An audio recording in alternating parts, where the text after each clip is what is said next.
Marketing material for the new film Cuties depicts sexualized 11-year-old girls dancing suggestively. So, in the iconic words of Chris Hansen from NBC's To Catch a Predator, Netflix, why don't you take a seat over there?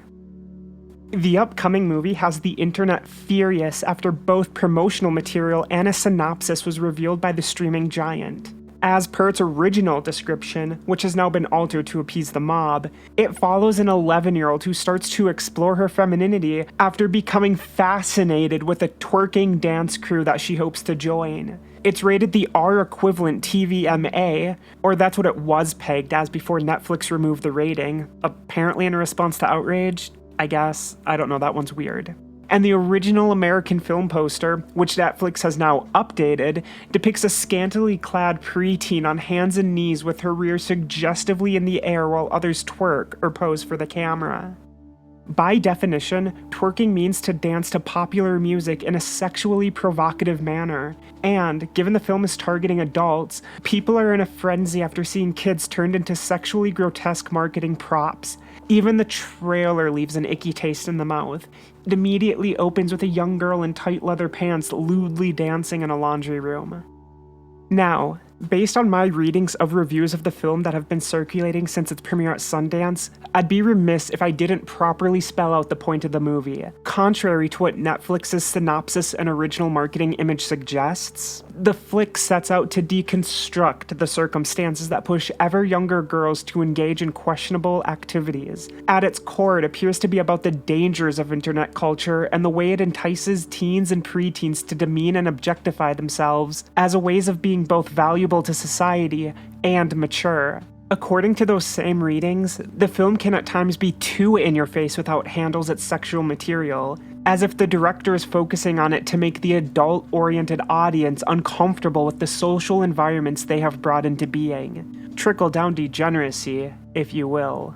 Without seeing the film for myself, I can't speak to its quality or how well handled the subject matter is. Personally, I just won't watch it because even with a deeper message, I don't want to see preteens acting lewd.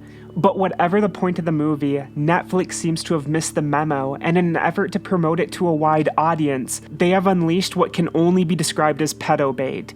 And no doubt the worst of the worst will now be clamoring to see it based off nothing but the American poster. If you compare the French poster to the American one, there's a drastically different set of vibes.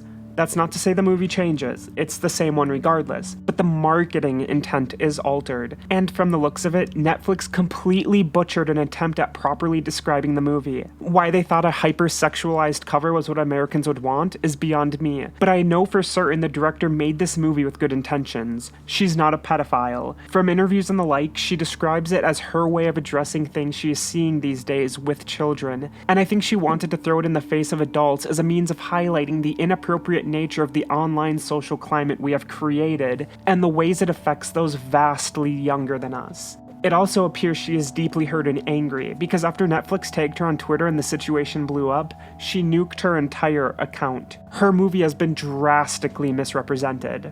As it pertains to Netflix, this isn't even the platform's first stumble this summer, and due to poorly vetting not only its promotional material, but those it allows to highlight its content, Netflix is putting children in harm's way with a complete lack of oversight. Take, for instance, The Babysitters Club. In a tweet about the show from the main Netflix Twitter account, one of the platform's social media managers tagged her private profile while gushing about the series. The problem? The show is aimed at kids, and digging through the social media manager's page uncovers countless sexual tweets that range in content from jerking off and rubbing semen all over herself, as additional context, she is trans, and explicitly wishing that others ejaculate on her face. She is even a self-described cum slut. Because nothing can ever just end there, she also has a tweet which expresses wanting a teenage skater boy to breed her. Now I just want to make a quick aside and say what consenting adults engage in is between consenting adults. If someone wants to use their private Twitter account to discuss cum or being cummed on, that's their prerogative, you do you. However, when you are tagging yourself in content geared towards children on a Twitter account with 9 million followers, that is just something you should not do.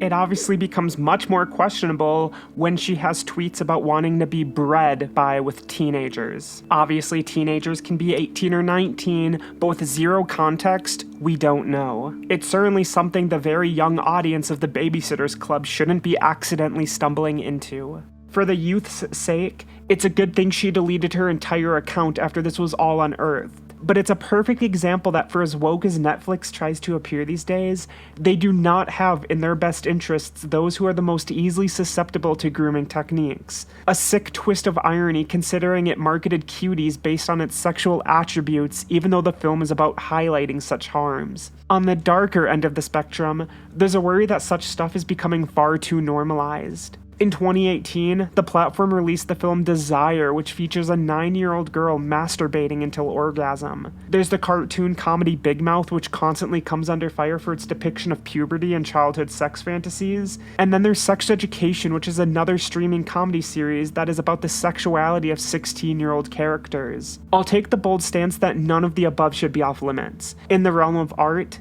all topics can be addressed, but when delving into sexuality, one needs a deft hand when its characters are children, and Netflix is showing time and time again that it lacks the skill required to properly handle such things. It should give everyone pause when a film geared towards adults features a poster with children twerking or on hands and knees. What audience exactly is being catered to in such a situation? So once again, Netflix, why don't you take a seat over there?